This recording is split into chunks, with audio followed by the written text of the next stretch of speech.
Hai,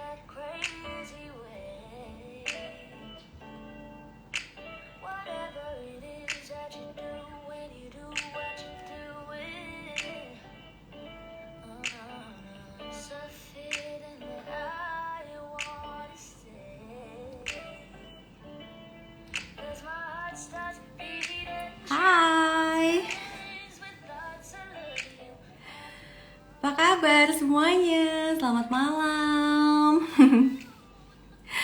Seneng banget nih. Hai, boleh dong share lagi dari mana aja sih di hari Valentine ini? Katanya kan hari kasih sayang nih. Walaupun gak merayakan gak apa-apa ya. Makanya kita, kalau aku kan apapun juga mau hari apapun aku pasti pakai pink. Jadi teman-teman pasti sudah tahu. Hai, Anyung. Oke, teman-teman boleh dong kasih tahu teman-teman lagi ada dari kota mana aja. Hai, halo semuanya. Wow, dari Jember hadir. Tentu aku pasti ngepin.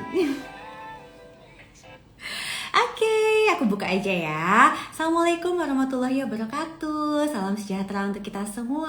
Halo teman-teman yang sudah hadir di tanggal 14 Februari ini, yang merupakan ceritanya adalah hari kasih sayang. Kalau untuk kita mau merayakan atau tidak merayakan tidak ada masalah ya, karena buat kita every day is kasih sayang day. Nah, hari ini seperti yang teman-teman juga sudah tahu dari posternya dan juga dari pin komennya, kita akan ngobrolin tentang satu topik yang sebenarnya banyak banget ditanyakan oleh teman-teman semua.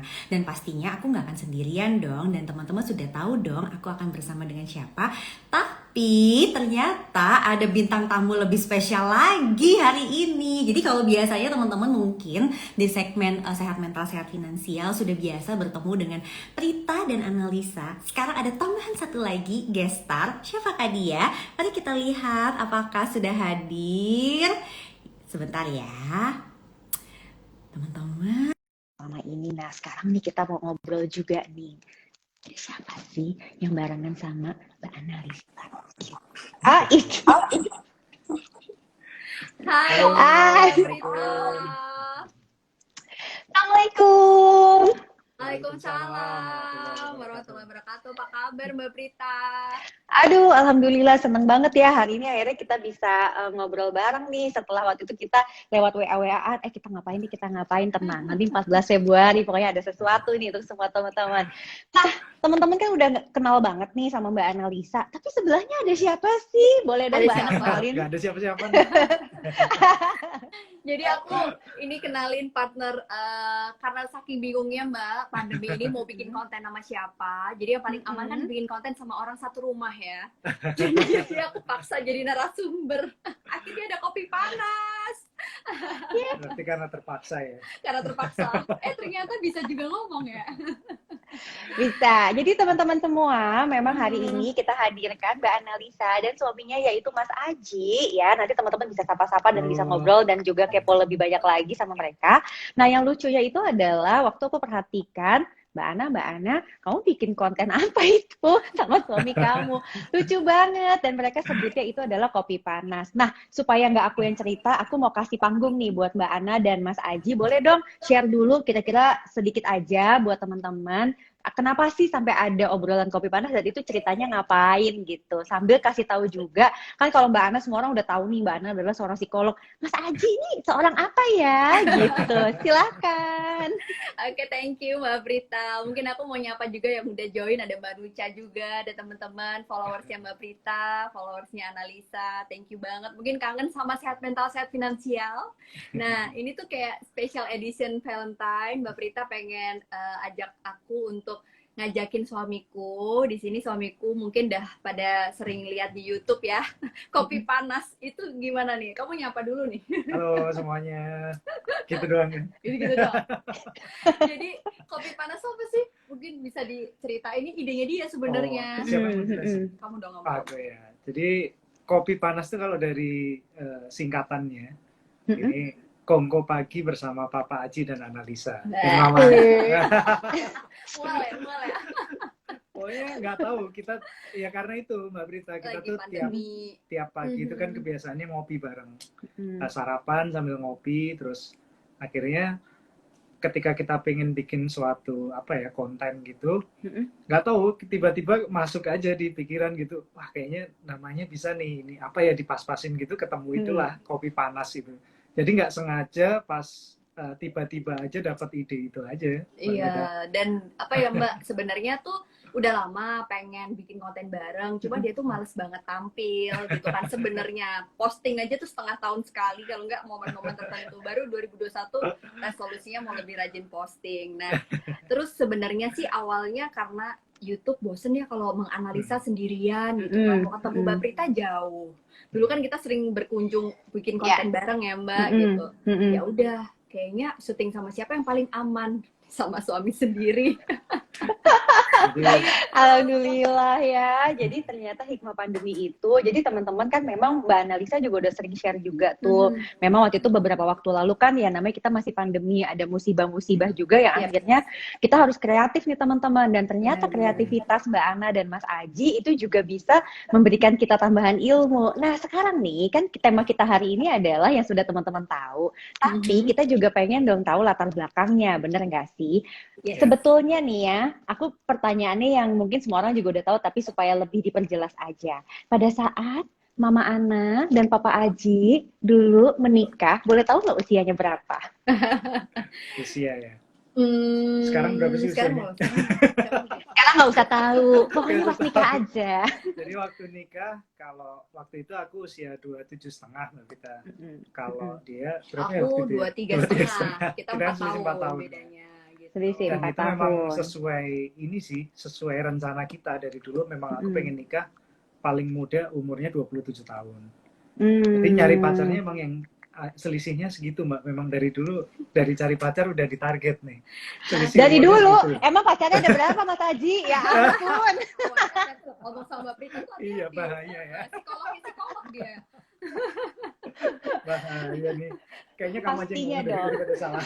Pastinya dong, kalau udah ketemu sama dapat perempuan seperti Mama Ana ya pastinya nggak boleh lepas dong, yang usia di 11 itu nggak boleh lepas. Nah, yang serunya itu yang pasti teman-teman juga pada pengen tahu adalah pada saat misalnya Mas Aji usia 27, terus Mbak Ana usianya waktu itu 23. Nah, bagaimana tuh? Apakah sudah punya penghasilan atau saat itu situasinya gimana? Yes, jadi aku mungkin yang cerita ya Mbak, kalau aku kebalikan. Cita-citaku tuh dulu pengennya nikahnya sebenarnya umur 27 Mbak.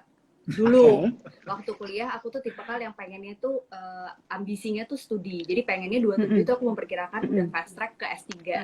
Nah, ternyata, iya aku sempet kayak gitu, sempet kayak pengen sekolah gitu kan. Nah ternyata pada perjalanannya ketemu orang yang bercita-cita untuk nikah di umur 27 juga gitu.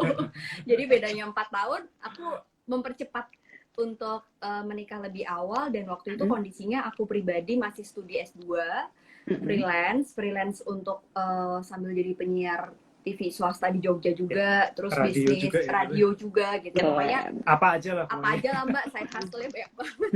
Terus jualan ini jangan Jualan gelang, aduh kalung, pokoknya pernik-pernik gitu. mandiri finansial dari kuliah itu ya kayak Mbak Prita juga gitu. Nah kalau dia posisinya udah lulus S2. Ya, tapi belum dapat ini Mbak. Jadi belum dapat SK buat profesi itu, jadi belum kerja lah istilahnya. Ya tapi udah ini sih. Soalnya profesi dia agak ribet Mbak. Maaf nyebutin ya. Bukan kayak, ribet. Kayak Syaratnya prosedur. banyak lah. Nah, prosedurnya Ya, lebih banyak. betul. Gitu. Prosedurnya Ada sudah minimal lebih usia banyak. juga. Ada Jadi minimal repot. usia. Oh, oke, terus harus oke. berapa tahun magang dulu gitu-gitu. Jadi memang perjalanan panjang sampai akhirnya baru dapat SK itu di saat aku hamil anak pertama. Oh, baik. Kerjanya Nah, sekarang serabutan juga ya kita dua-duanya jadinya. Oh, Sama-sama gitu. awalnya. Lantas saya jadi penasaran nih, bagaimana meyakinkan ayahnya Mbak Ana untuk mau melepaskan anak gadisnya ke Mas Aji yang notabene saat itu belum ada pekerjaan tetap. Bagaimana tuh? Apa Ya, trik-triknya? Jadi ini sih Mbak, kalau aku dulu sih walaupun belum ada kerjaan tetap ya, tapi waktu itu dari dulu tuh kalau aku tuh kayak apa ya, arah perjalanan karir kerjaan itu udah ada planningnya, walaupun belum, tapi itu udah ada di jalur itu, dan tujuannya di mana kita udah jelas. Yes, jadi sama-sama pada right path masing-masing ya. Dan alhamdulillah sih waktu itu walaupun istilahnya kerjanya kerja serabutan lah Mbak, apa aja lah ya. Dulu dagang mobil lah, maklarin tanah, maklarin rumah. Kalau dagang rumah, dagang tanah belum punya modal Mbak waktu itu. Maklarin gitu doang. Ya dari situ sih dihitung-hitung kalau sekedar untuk berumah tangga insya Allah cukup gitu. Waktu itu ya. aku juga support, tapi sedikit sih waktu itu karena masih freelance, masih sekolah juga fokusnya gitu kan. Dan dia itu sambil magang juga di salah satu kantor ya, yang dimana di kantor itu dia juga dapat gaji, tapi gajinya gaji pokok gitu yang memang apa ya Mas, susah ngomongnya, kantor bapaknya sendiri. Jadi bapaknya paham gitu. Paham. Ini nggak dibuat-buat loh Mbak. Itu gajiku sama karyawan lain tuh sama gitu. Dan itu bagus. Dan harus seperti itu. Dulu sempat ngerasain sih kok tega ya Bapak. Tapi sekarang baru ngerasain efeknya bahwa jadi lebih cepat berjuang ya, lebih fighting spirit. Betul. Nah, jadi penasaran kan pada saat itu tuh sebelum menikah, apakah sudah buka-bukaan soal keuangan? Nah, ini penting. Nggak cuma soal keuangan kan? Jawabnya aku ke kamu. Penting tas. Kayak Jadi udah Mbak, waktu itu ada pertanyaan yang sebenarnya aku ajukan dan dia juga ngajuin ke aku gitu. Tadi aku sempat share di Instagram, salah satunya soal keuangan. Jadi yang paling penting itu pertama sebelum keuangan adalah komitmen. Yang aku lihat komitmen dia menikahi aku waktu itu, dia tuh bikin proposal yang ibaratnya planning, kayak nanti kalau udah nikah kamu tetap bisa sekolah, kamu tetap bisa kerja, nanti mungkin aku akan dapat SK di usia sekian, nanti aku akan lanjutin dapat apa ya, profesinya itu kan ada berjenjang ya. Setelah jadi profesi itu ada yang khusus tentang profesinya itu dispesialisasikan lagi di tahun sekian, sehingga nanti dia kasih tahu per bulan aku bisa kira-kira kurang lebih karena punya gambaran dari bapak gitu kan, walaupun sebenarnya beda juga perjalanan bapak 20 tahun gitu. Jadi artinya kita udah sama-sama tahu gitu, oh karir path-nya suami aku tuh di sini, sehingga walaupun saat itu dia belum bisa apa ya, mungkin kita dibilang berlebih belum, tapi aku udah tahu dia tuh secara finansial, dia kasih tahu rekening dia berapa, serius tuh sampai kayak dia dapat dari usaha ini berapa, terus kemudian nanti gimana kalau setelah menikah siapa yang akan pegang dan kamu akan dikasih berapa, itu udah kita omongin sebelum nikah. Oke. Nah pertanyaannya adalah kalau penghasilannya saling pada tahu, tetapi spending habitnya pada saling tahu nggak? Jadi misalnya, oh yang ini lebih boros, yang ini, atau terkaget-kaget pada akhirnya menikah gitu. Jujur. Kamu jawab. Ya tahu. Mas Aji dulu. Mas Aji nggak boleh lihat Mbak Ana ya. Kamu kaget nggak waktu pertama nikah? Hah, istriku ternyata begini gitu nggak? Iya. Jadi tahu banget sih Mbak, karena kebetulan kita ini bukan buat ditiru sih ya. Semoga anak-anak juga nggak lihat. Aku pacaran kan lama banget Mbak sama dia. Jadi benar-benar dari itulah jenjang yang itu. Seragam biru Mbak. Seragam biru. Iya. Nah itu sampai SMA, jadi tahu banget lah dia tuh lifestyle-nya kayak apa, sukanya tuh beli apa, harga berapa. Tapi aku tahu banget dia itu nggak pernah seboros-borosnya Mbak Rita. Itu dia nggak pernah beli sesuatu melebihi batas kemampuannya dia. Sampai utang. Bela-belaannya gitulah, sampai utang lah, pakai kartu kredit lah atau apa, itu nggak pernah. Tapi ya kalau pengen apa nabung dulu. Walaupun sampai tabungannya itu habis, ya pernah gitu.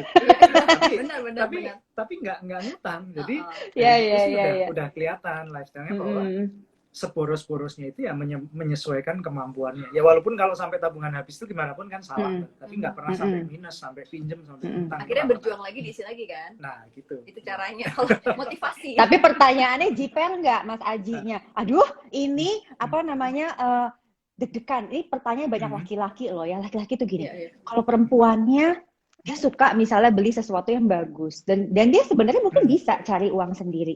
Tapi sebagai laki-laki kita penasaran loh, sebenarnya ada ketakutan nggak sih misalnya, aduh aku bisa nggak ya nanti memenuhi keinginannya? Dulu ada. Jujur Mas, nggak usah pakai bahasa ini.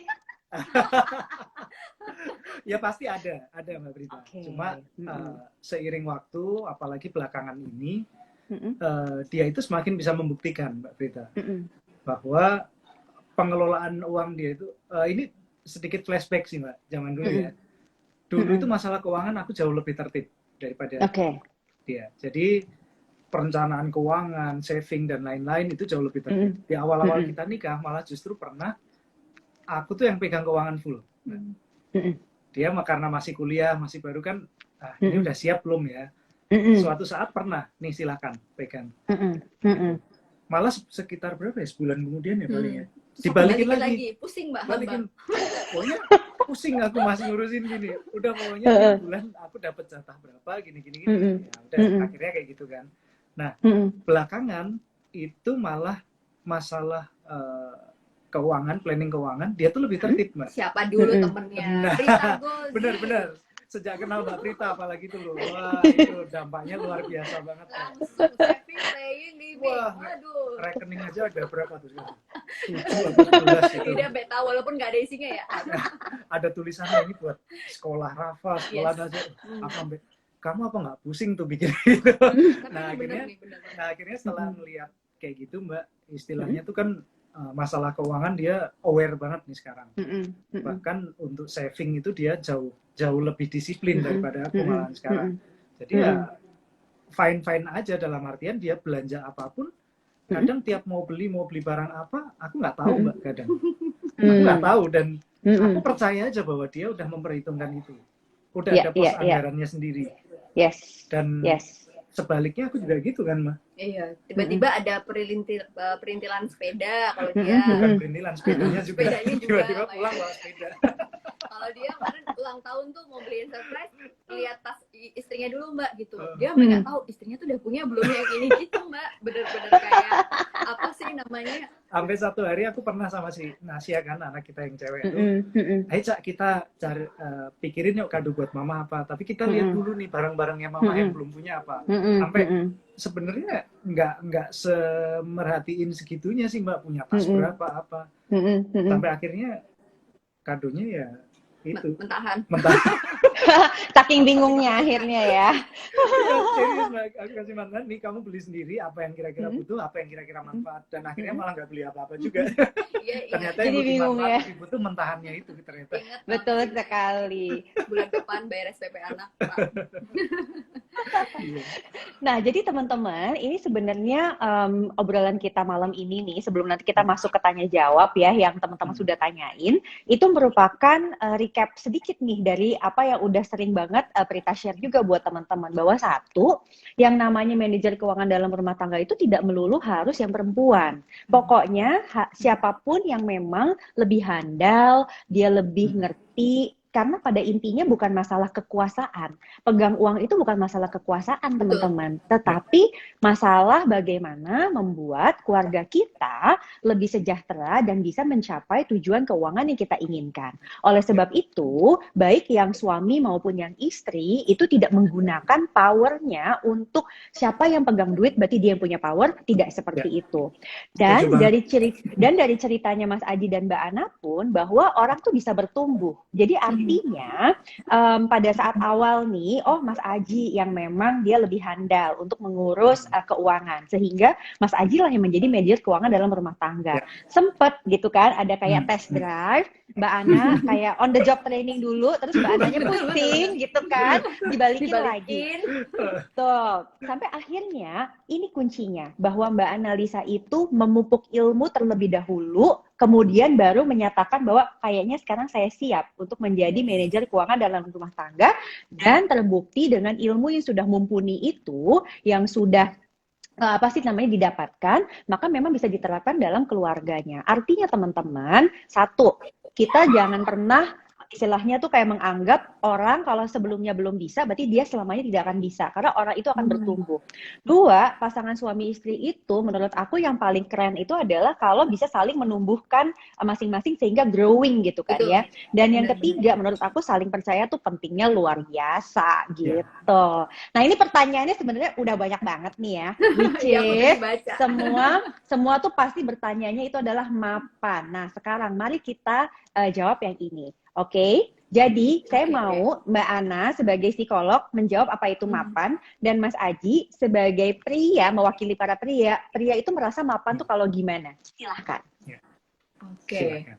Aku dulu ya Iya, berarti ya. psikolog dulu. Jadi sebenarnya dulu sebelum menikah, aku tuh membayangkan mapan itu punya rumah, mau sekolah anak ada dana, terus kayak ya lifestyle juga masih bisa ngikutin, bisa jalan-jalan, pokoknya kayak gitulah Mbak gitu. Jadi intinya setelah menikah ternyata berubah gitu. Kebutuhan mapan itu disesuaikan sama kebutuhan dari setiap fase kehidupan kita berdua. Karena bisa dikatakan berapapun uang yang kita punya itu tuh kayak nggak akan ada artinya kalau kita ternyata nggak bisa merencanakan. Karena setiap fase itu ada kebutuhan yang berbeda ya Mas. Kayak misalnya di awal pernikahan kita itu sempat ada kebutuhan untuk punya rumah tinggal. Jadi waktu setahun pertama kita sama-sama masih di rumah mertua. Terus kemudian di tahun berikutnya baru kita punya rumah sendiri. Terus di 5 tahun pertama pernikahan kita tuh Mbak, kita tuh sempet punya cicilan ya. Punya cicilan yang itu dipakai untuk konsumsi, yaitu beli mobil. Nah, terus akhirnya kita baru lunas cicilan mobil itu adalah di tahun kelima pernikahan. Enggak juga sih. Tahun ketiga ya? Kita lunasin. Kan dia manajernya, jadi dia yang tahu. Tahun kedua ya, aku lupa. Pokoknya setiap itu tuh ada fasenya gitu. Nah, jadi intinya mapan itu adalah pada tahap ketika di setiap fase kebutuhan dalam pernikahan kita tuh tidak kekurangan gitu Mbak. Jadi pas sesuai porsinya. Jadi nggak ada takaran mapan itu kalau kita punya mobil berapa, punya rumah berapa. Karena setiap rumah tangga itu ada fase yang masing-masing harus dilalui. Ada yang punya privilege dari awal udah punya rumah, punya mobil, dikasih uang gitu. Ada yang mulai dari nol, KPR-nya baru bisa di pernikahan ke-10. Jadi itu beda-beda. Itu sih intinya kalau dari aku. Kalau dari aku, pertanyaannya sama nih. Ini mapan sama karena mapan Sama ya. finansial kalau dari sisi laki-laki tuh gimana? Kalau perempuan kan yang penting asal di setiap tahapan hidupnya dia merasa terpenuhi. Kalau pria tuh gimana? Apa merasa bahwa mapan itu ya udah Mas Aji definisi mapan gimana deh gitu? Ya, kalau aku sih kurang lebih sama Mbak. Kebetulan kita tuh pola pikir masalah keuangan dan semua tuh hampir sama. Cuma kalau aku kalau boleh nambahin sih dikit aja bahwa yang namanya ini mungkin bukan jargon apa ya istilahnya, nasihat omongan orang-orang lama nih ya Mbak. Jadi yang namanya kebutuhan hidup itu nggak mahal, yang mahal itu gaya hidup. Nah itu quotes-nya Mbak Prita tuh. Oh iya ya, Mbak Prita ya. Nah, gaya hidup kayak hidup yang mahal. Nah, kalau aku sih definisi mapan gitu Mbak. Zaman sekarang kita nggak ngikutin gaya hidup tuh kayaknya nggak mungkin. Karena itu menjadi salah satu kebutuhan dan menurutku itu definisi mapan itu juga salah satunya di situ. Kalau kita nggak ngikutin gaya hidup juga, hidup kita tuh kayaknya ya apa ya, kayak flat banget gitu loh Mbak. Paling nggak kita nggak apa-apa Mas Aji jujur bahwa aku pengen ngikutin sebuah gaya hidup which is jujur gitu kan. Nggak apa-apa which is nggak apa-apa. Ya walaupun dan lifestyle kita nggak ini banget sih, nggak ini banget, tapi ada lah, kita ada ininya. Yes, ngerti banget. Mapan sih kalau aku yang pasti kebutuhan harian, kebutuhan bulanan kita harus cukup.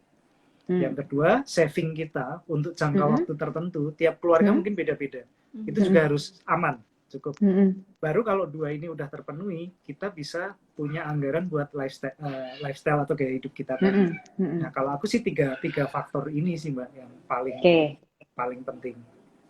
Kalau buat Mas Aji sebetulnya sebagai seorang pria ya, perlu nggak udah punya rumah dulu baru berani nikahin perempuan? Kalau aku jawab tegas enggak. Nggak perlu. Jadi bisa beli rumahnya sembari menikah nggak apa-apa gitu ya? Nggak apa-apa. Oke. Justru malah itu seleksi Mbak Prita. Jadi seleksi ke calon istri kan. Dia mau tipikal orang yang mau terima jadi atau yang mau berjuang bersama, kan gitu. Tapi menarik Mbak, ini kita kasih tahu buka-bukaan aja ya. Suamiku ngomong gini itu sebenarnya nggak terus kemudian kita dalam perspektif yang kita dari awal berjuang beli rumah sendiri. Jujur, memang suami dapat privilege untuk dikasih rumah sama mertua aku. Iya. Tapi aku tahu banget kita dibeliin rumah itu tuh rumah lama lah ceritanya. Nah, dia kasih tahu ke aku dengan proposal dia waktu awal nikah, aku punya uang sekian yang aku dapetin dari usaha bisnis aku gitu kan. Dia waktu itu jual beli mobil, maklar tanah, rumah. Ini aku pakai untuk renovasi pertama rumah kita. Jadi kita setahun itu emang nggak tinggal di rumah itu karena setahun itu proses kita merenov. Di awal pernikahan dia kasih tahu tuh gitu biayanya, dan itu full pakai uang yang dia dapetin, bukan orang tuanya. Dan aku sebagai istri ngerasa kelihatan nih, walaupun saat itu dia tuh belum punya financial security yang menjamin aku akan aman selama pernikahan sama dia, tapi at least pertanyaanku tuh terjawab ketika awal menikah, bahwa dia tahu proposal tentang finansial dia itu dia akan bertanggung jawab gitu. Jadi akhirnya ini orang yang tepat nih untuk membuat aku tuh ngerasa lebih secure dalam finansial. Rumah kita dibagusin, dibeliin mobil, di-upgrade gitu. Jadi artinya berjuang, walaupun aku nggak cuma pasrah ya, aku juga bantuin dia untuk mencari tambahan finansial juga gitu. Jadi akhirnya ya seru sih ya rasanya. Aku buka semua kok Mbak waktu mau nikah. Ini loh tabunganku sekian, ini nanti anggaran buat rehab sekian, ada sisa sekian kalau kamu pengen ganti mobil, ini tapi anggarannya cuma segini. Ya udah kita rumah dari orang tua, kita rehab seperlunya lah waktu ya, buat kita cukup bagus sih.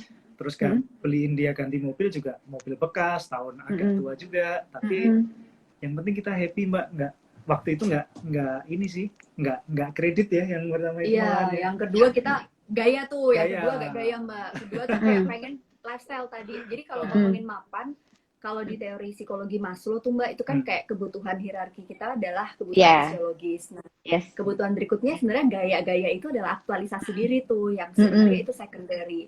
Kita sempet kayak masuk dalam circle yang dimana teman-teman kita tuh kayak punya mobil mewah gitu. Sebenarnya ini bukan mewah banget, tapi untuk kemampuan kita sebenarnya melebihi ya saat itu. Terus kita nyesel Mbak, serius waktu itu. Akhirnya suami aku punya satu tekad, ini kalau proyek ini goal dia gitu kan. Dia udah jadi profesinya, udah dapet tuh. Ini kalau proyek X ini goal, aku mau lunasin utang. Semua. Semua. Kita punya tiga. Dua mobil, satu tanah. Buat ya. kur ya. Kur itu. Aku mau lunasin gitu. Nah ternyata ada kebutuhan untuk bayar utang saat itu tuh kayak dikasih mudah sama Allah gitu. Terus dan angkanya hampir pas Mbak itu. Pas. Jadi Masya Allah banget lah waktu itu punya nazar, ini kalau ada proyek ini goal tadi ceritain, aku mau lunasin semua utang-utang itu. Itu alhamdulillah benar-benar dapat, dan angkanya tuh sisa dikit lah waktu itu masih. Kenapa kita tutup Mbak? Mungkin hitungannya sih sebenarnya rugi ya hitungannya, tapi kita tuh kayak ngerasa oh itu adalah hutang di luar kemampuan kita untuk tiap bulan bayar. Untuk lifestyle gitu. Untuk lifestyle itu. Jadi kayaknya ini kita tutup deh gitu. Ini nggak pas gitu. Jadi ya selain memang ada pertimbangan yang lain yang nggak perlu kita share. Paham. Tapi setelah kita bayar itu tuh justru kayak dikasih Allah lebih gitu, dan kita menata lagi pelan-pelan gitu. Lebih tenang juga sih, lebih ini. Lebih setuju banget. Nyaman hidupnya. Betul, setuju banget. Jadi teman-teman, kalau misalnya nih teman-teman tuh tadi banyak pertanyaan kan, kalau nikah itu sebenarnya sudah harus punya rumah tinggal sendiri apa belum sih? Mas Aji sendiri sebagai seorang pria menyatakan bahwa sebenarnya tidak harus, tetapi the willingness untuk pengen bisa provide punya rumah tinggal itu penting. Sama seperti Pak Gozi juga seperti itu sama aku gitu. Waktu kita pertama kali ini yang kita beli tanah dulu, nggak bisa bangun, uangnya habis gitu.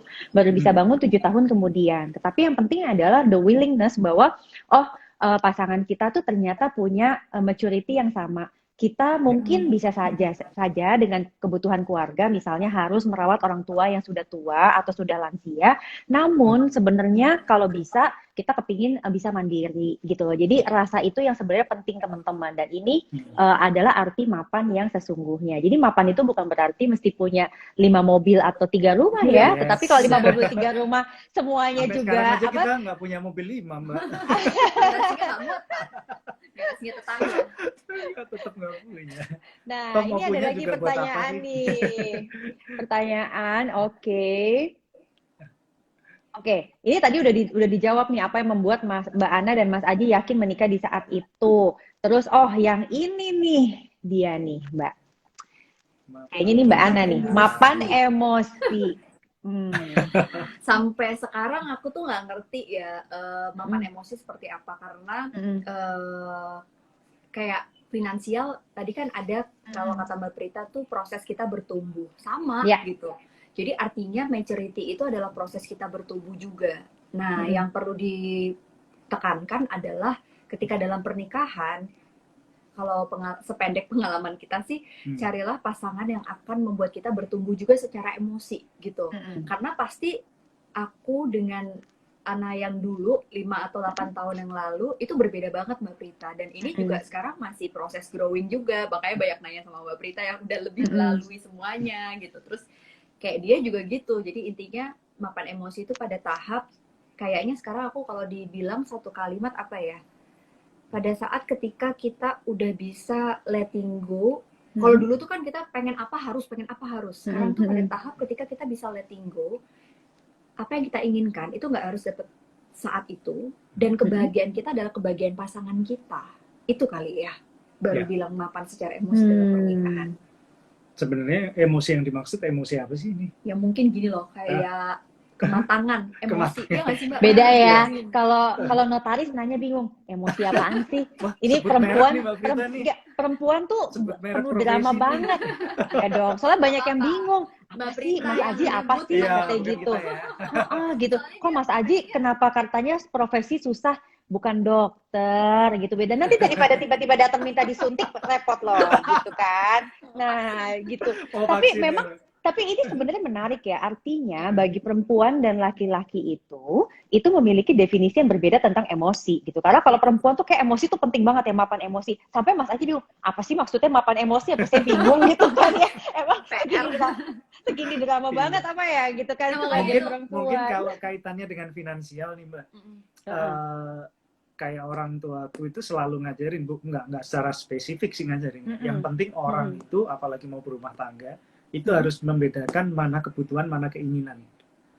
Mungkin buat dilakukan itu di usia muda tuh agak susah ya Mbak, karena anak muda apalagi udah punya penghasilan, itu kayaknya susah banget ngendalin itu dengan lifestyle, dengan lingkungan yang kayak sekarang. Cuma setidaknya kalau aku sih udah tahu lah, belum bisa ngejalanin, tapi paling nggak udah tahu atau udah ada ke arah situ. Tipikal orang yang ini tahu nih mana yang kebutuhan, mana yang keinginan gitu.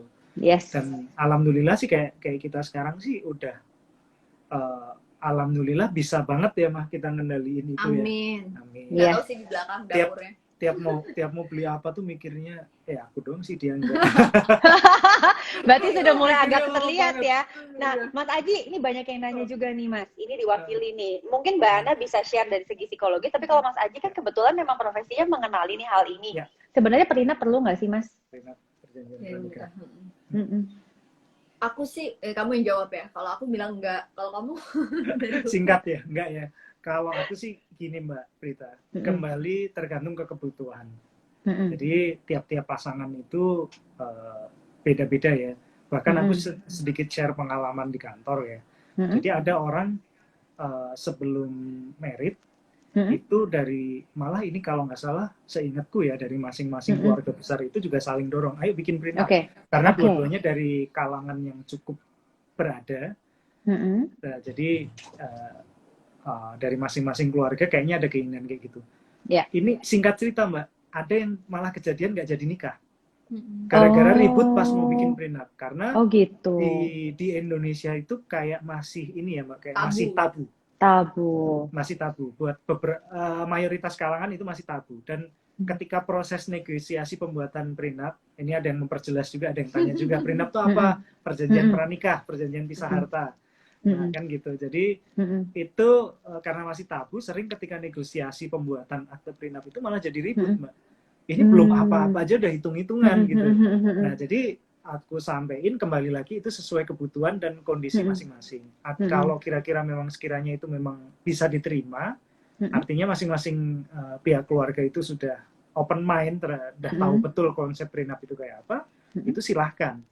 Dan kalau boleh nambah lagi, itu lebih pas memang untuk keluarga yang basicnya usaha ya, dua-duanya pengusaha atau salah satu usaha dengan risiko yang cukup besar. Jadi nanti kan kalau terjadi sesuatu, salah satu efeknya kan kalau terjadi sesuatu sama salah satu pasangan ini, harta pasangannya kan tidak bisa diikut dipertanggungjawabkan. Betul sekali, betul. Jadi arahnya teman-teman bukan karena nggak cinta ya Mas ya, maksudnya kayak gitu kan. Benar.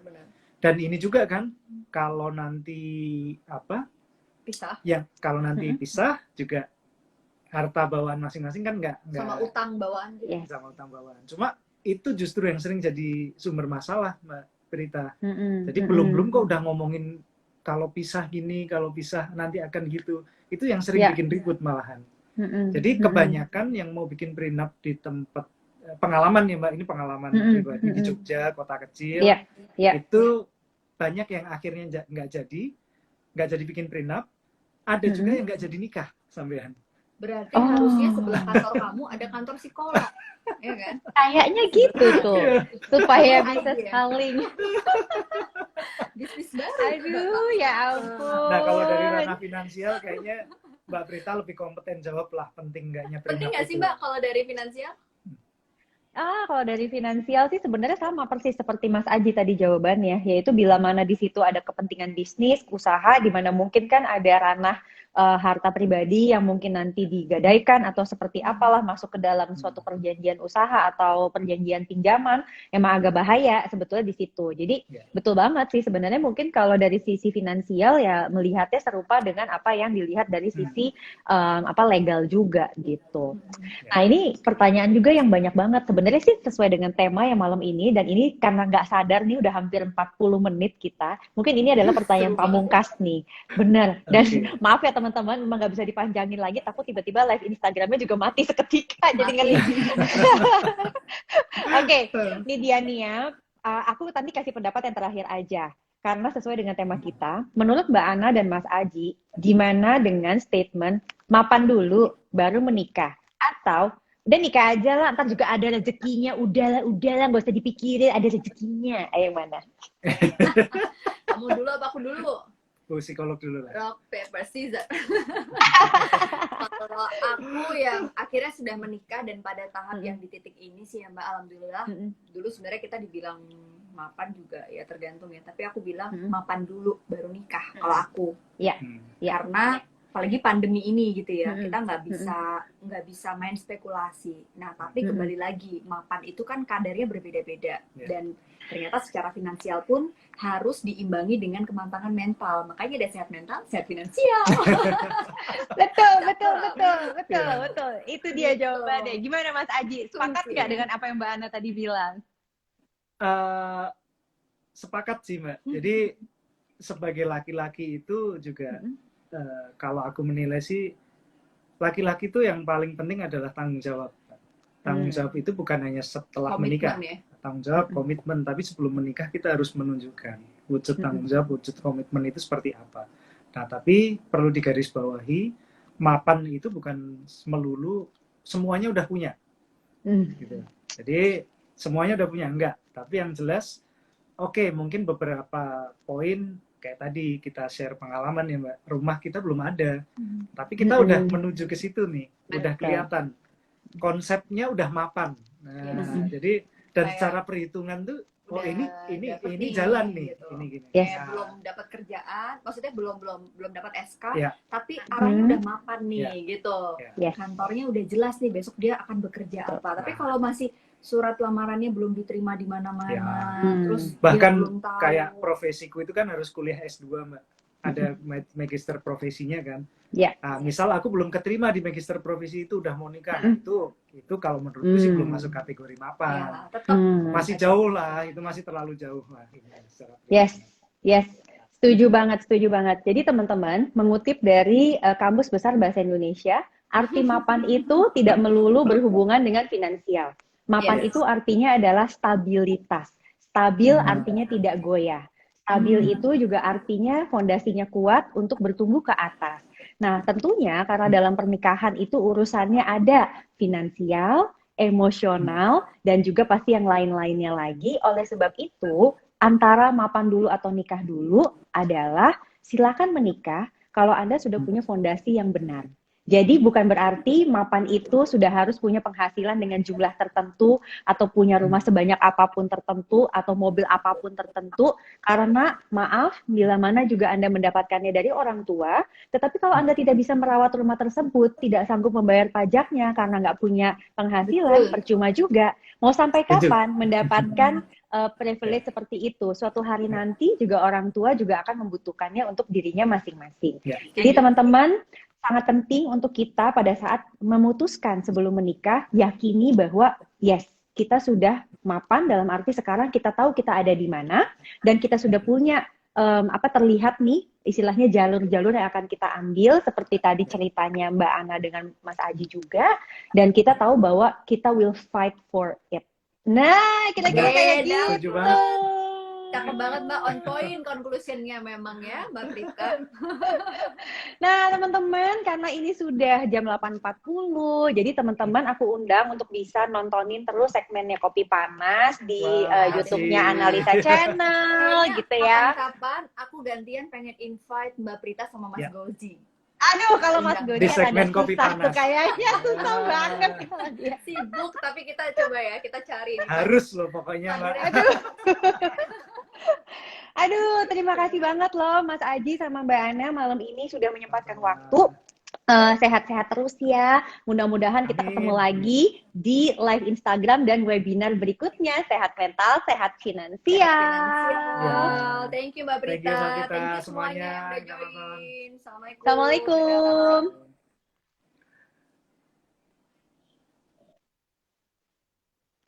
Teman-teman, terima kasih yang sudah bergabung. Wow, ini ada 1.500 lebih. Mudah-mudahan ilmu tadi bisa bermanfaat untuk teman-teman semua. Selamat malam, sehat selalu. Assalamualaikum warahmatullahi wabarakatuh.